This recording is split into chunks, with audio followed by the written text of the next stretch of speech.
Hola a todas y a todos y bienvenidos a la Biblioteca. ¿Qué tal estáis? Yo soy Marta y hoy os traigo 6 recomendaciones de novelas gráficas que he traído este año. Este año, por poneros un poco en contexto, estoy un poco con el reto de leer un poco más libros largos, que los tenía un poco abandonados porque me dan mucha pereza. En lo que voy de año he leído 3 libros de más de 600 páginas, o sea que estoy muy feliz, pero claro, para poder compaginar todo esto lo estoy intentando mezclar con lecturas más ligeritas y más cortas, leer más novelas gráficas, entre otras cosas, para poder hacer esto sin que me vuele la cabeza. Así que preparaos porque este año voy a traer un montón de vídeos de recomendaciones de novelas gráfica, o al menos esa es mi intención. Tampoco os asustéis porque yo sé que hay mucha gente que no lee usualmente novela gráfica porque son libros relativamente caros, comparándolo con el tiempo que te lleva a leer este libro, no obviamente con la calidad porque es el precio que merecen, pero que muchas veces no te lo vas a comprar por miedo a que no te guste o por miedo a leértelo en un solo día y no volverlo a mirar.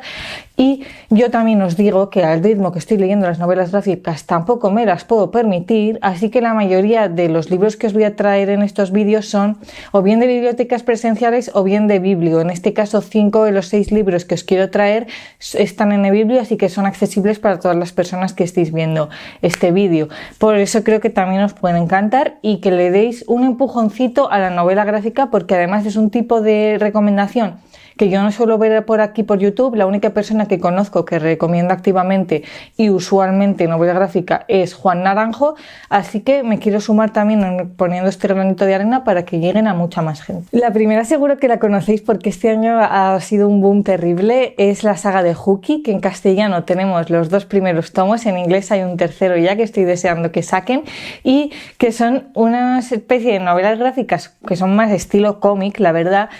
para niños, pero que para adultos es absolutamente fascinante también porque es una especie de Harry Potter, que son 2 mellizos que se llaman Dorian y Dani, que vienen de una familia de magos súper ricos y súper góticos que les visten siempre en igual y que tienen la presión de ir a estudiar y ser tan famosos como sus padres. ¿Y qué pasa? Que al principio del libro pierden el autobús para ir al colegio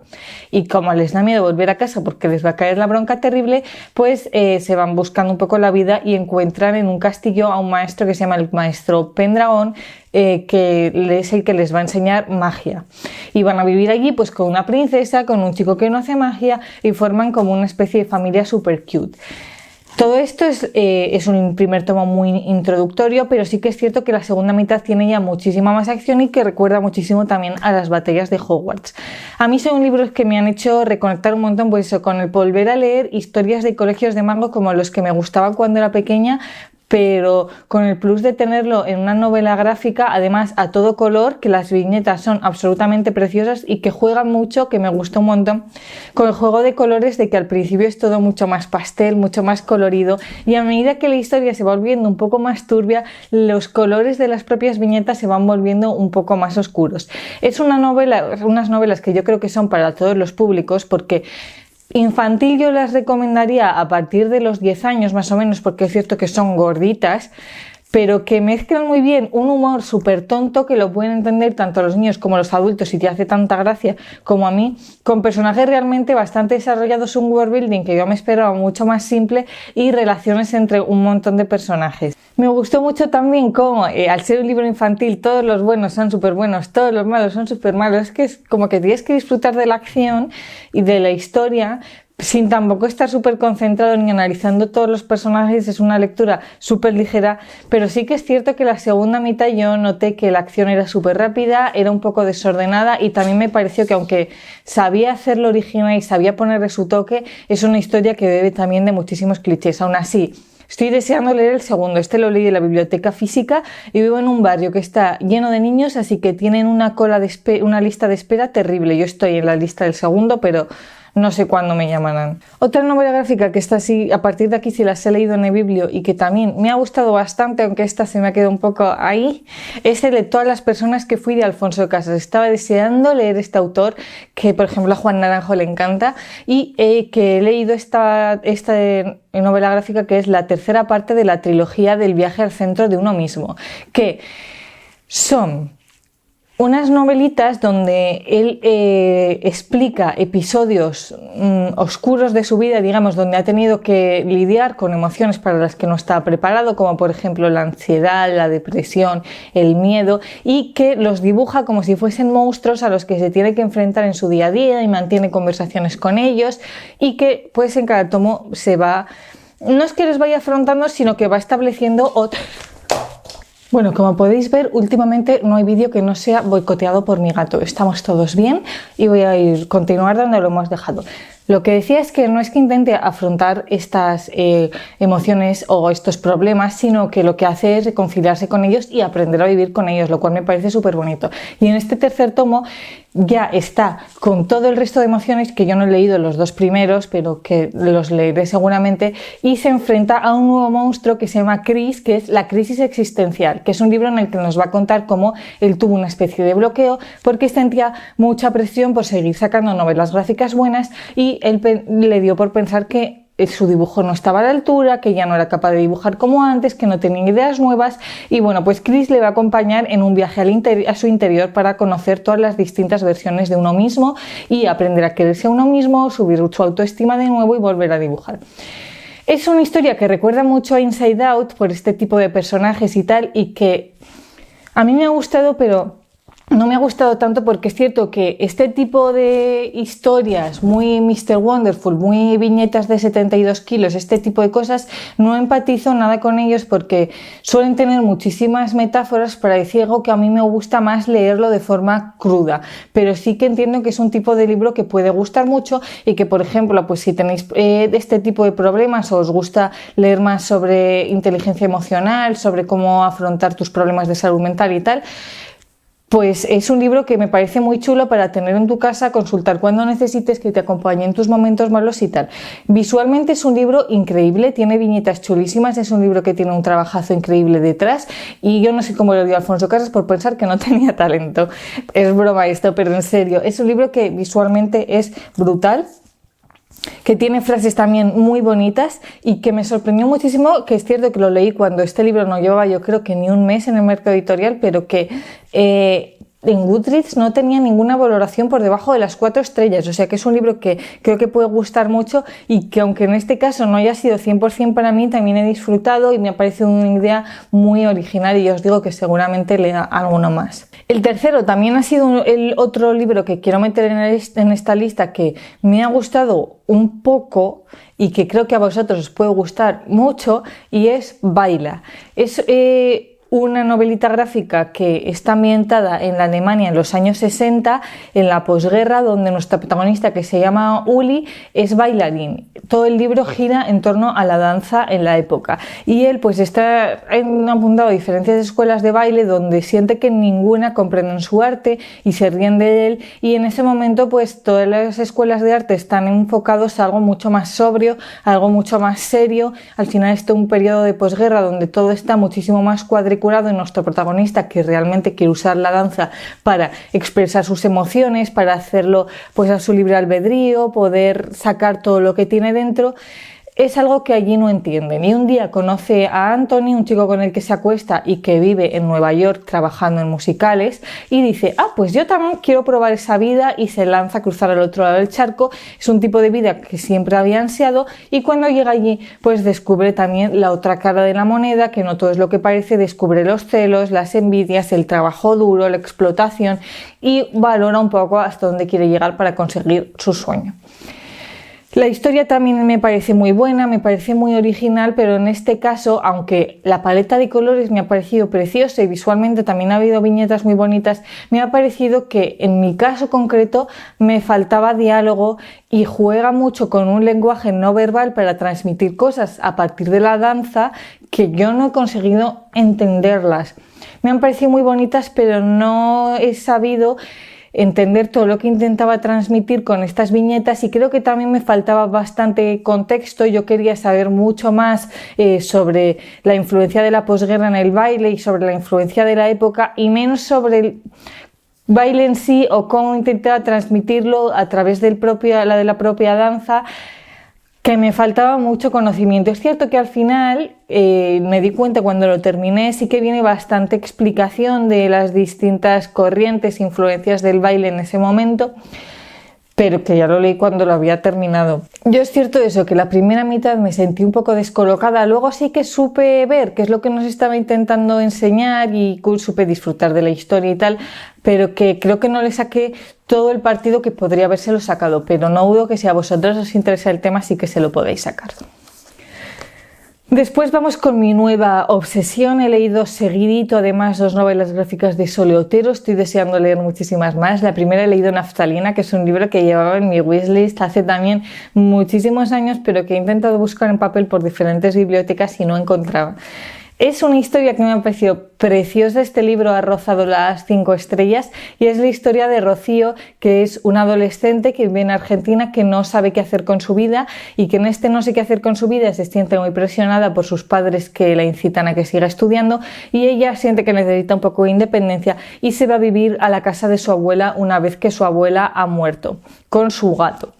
¿Qué pasa? Que su abuela ha muerto y ellas dos tenían una relación un poco extraña, porque su abuela era también muy de valores tradicionales, era una familia muy cerrada, muy seria, y ella está en el punto en el que su abuela se ha muerto y no siente pena por el hecho de que su abuela se ha muerto, no lo entiende, ella realmente cree que su abuela no la quería tanto como hubiese debido, y en esta estancia en su casa, mientras vemos su presente en el que ella reflexiona sobre qué es lo que quiere hacer con su vida, una voz, que es la voz de su abuela, le empieza a hablar y le empieza a contar su propia historia. Y con esta propia historia lo que hacemos es entender toda la vida de la abuela desde la infancia hasta la muerte, y que la propia Rocío, la protagonista, pueda entenderla y pueda entender que su abuela sí la quiso, solo que lo expresaba de otra manera mucho más acorde a las circunstancias, a la historia y al tipo de vida con el que llevaba. Conocemos sobre todo más la historia de la abuela, una historia marcada por la Segunda Guerra Mundial, porque es una familia de origen italiano que en la Segunda Guerra Mundial se marcha a vivir a Argentina intentando huir de esta guerra, pero que cuando llega a Argentina se encuentra con una Argentina también muy marcada por las tensiones políticas y también muy pobre, donde les va a resultar muy difícil sacar la familia adelante, y que trata de muchísimos temas que yo no esperaba. Habla muchísimo de misoginia, del trato al colectivo LGBT en ese momento, de las presiones familiares, también de los matrimonios concertados, de violencia sexual, de un montón de cosas que yo no me esperaba.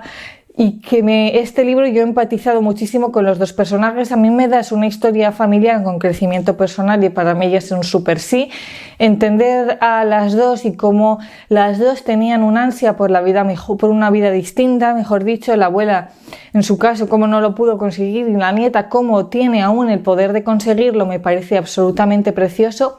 Además, como mezcla mucho presente y pasado, me pareció muy guay cómo en las historias en presente usa diálogos en minúsculas y en pasado en mayúsculas para poder diferenciarlo, pero aquí viene mi mayor pega con el libro, y son dos. En primer lugar, que no entendía la letra. Hubo viñetas, sobre todo creo que eran las minúsculas, que me costaba mucho entender lo que ponía. Y la segunda, que tiene diálogos que en su mayoría en el presente están en argentino, pero que sobre todo en pasado tiene muchas viñetas en italiano. Y claro, como hablante de castellano, muchas las puedes entender, pero hay otras que no entendía lo que me decían. Entiendo por qué están ahí, pero también me costó un poco por eso. Es una historia que también visualmente es súper atractiva y que a mí se me ha quedado bastante en el corazoncito. Así que después de leer esto, leí otra cosa de la autora que la ha sacado este mismo año y que no tiene absolutamente nada que ver, que nunca me acuerdo si el título es Gualicho o Gualiche. Una de las dos, pero bueno, os estaré dejando por aquí la portada. Y que es una de estas historias súper extrañas, súper originales, que te tienen que gustar los libros realmente bizarros para que te guste, y que nos cuenta la historia de 3 hermanas que al inicio del libro, que es hace 2 siglos, son acusadas de brujería, y que vamos a ver distintas historias que en principio no están conectadas y que están distribuidas a lo largo del tiempo de forma totalmente aleatoria, donde vamos a seguir pues a las propias hermanas, a gente que ha sido su víctima, a gente que ha sido su compinche, a gente que las ha encubierto, a gente que las ha acusado, a gente que ha pasado su vida por refilón. Y viendo esto podemos ver un poco ¿Qué es lo que hacían estas hermanas? Que no os voy a decir qué es, pero que está relacionado con rituales satánicos, con velas, con estrellas, con hombres y con una cabra que siempre está presente en la historia y que no sabemos exactamente qué es lo que hace.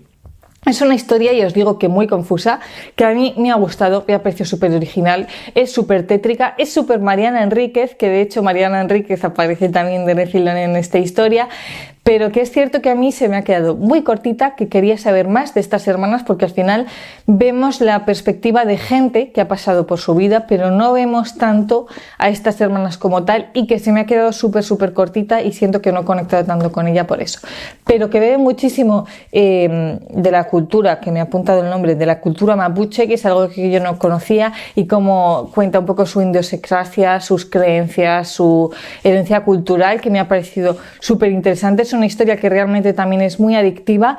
pero es que a mí también me das una historia con feminismo, folclore, brujas, es que tampoco necesito más, pero que en este caso sí que es cierto que se me ha quedado muy cortita y que creo que lo hubiese disfrutado más si hubiese tenido 100 paginitas más. Y vamos ya a la última, que esta la he leído esta misma semana. Era novela novel de un autor que se llama Nadar, o Nadal, ya no me acuerdo tampoco, pero que me ha parecido una novela brutal para ser una novela novel, y se llama Papel estrujado. Tiene ya unos cuantos años, creo que la editó Astiberri en castellano en 2013, y estoy deseando leer más de lo que hay de este autor en castellano. Es una novela bastante larga también, que seguimos a varios personajes. El protagonista se llama Javi, tiene 16 años y acaba de dejar el instituto para ser una especie de sicario que coge acuerdos con distintos alumnos para pegarle palizas a otros por cosas que les hayan hecho. ¿Y por qué? Porque descubrimos que su madre tiene agorafobia, que no puede salir de casa, que no ingresa ningún tipo de dinero en casa y que viven en una casa que la van a demoler. Por otro lado, seguimos la historia de Jorge, un personaje totalmente diferente que tendrá, pues no sé, 40 y pico años, y que se va a vivir a un hostal que se llama el Hostal Los Caballos para trabajar en un aserradero. Él nunca ha trabajado con la madera y es típico personaje misterioso que el resto de personas intentan indagar sobre su pasado, pero no sabemos nada de ello. Y por otro lado, hay otra tercera historia de un personaje misterioso que no sabemos su nombre, que es una edad comprendida un poco entre ellos dos, y que llega también perdido, hambriento, con muchísima sed, a un establo donde le va a recoger un señor anciano que le acoge en su casa y le pide que le ayude a cuidarle en los últimos momentos de su vida, y a cambio le dará cobijo. En algún momento se van a unir las tres historias, es también precioso, tiene muchísima acción y además, os digo, tiene un poco aura de novela, de leer en papel, porque es súper compleja y también es muy visual, es bastante peliculera. Yo creo que es una novela que se prestaría bastante a hacer una película, y que aunque tiene mucha acción también es muy emocional. Por un lado, empatizas muchísimo con Javi, cómo intenta transmitir la frustración por el tipo de vida que lleva, pero que aún así siente que no la puede cambiar, y también por el otro personaje,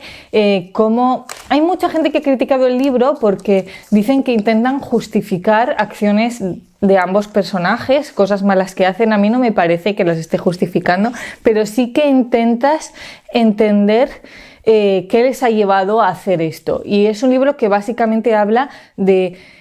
cosas buenas y cosas no tan buenas que hacemos por gente que queremos, cómo llevamos las personas los distintos tipos de relaciones de amor que tenemos, que llegaríamos a hacer por estas personas, y que aunque es cierto que si una pega le pongo a este libro es que el final es muy imprevisible, toda la historia en general lo es y es muy simple, el llevar este viaje con todos los personajes y cómo al final todas las historias se acaban entrecruzando, a mí me ha parecido muy bonito, así que también estoy deseando leer más de este autor. Estas eran las 6 novelas gráficas. De verdad, si alguien que está viendo este libro es lector activo de novela gráfica, que me deje por aquí abajo recomendaciones, porque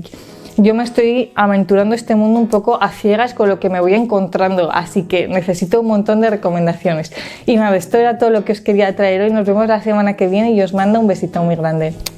Adiós.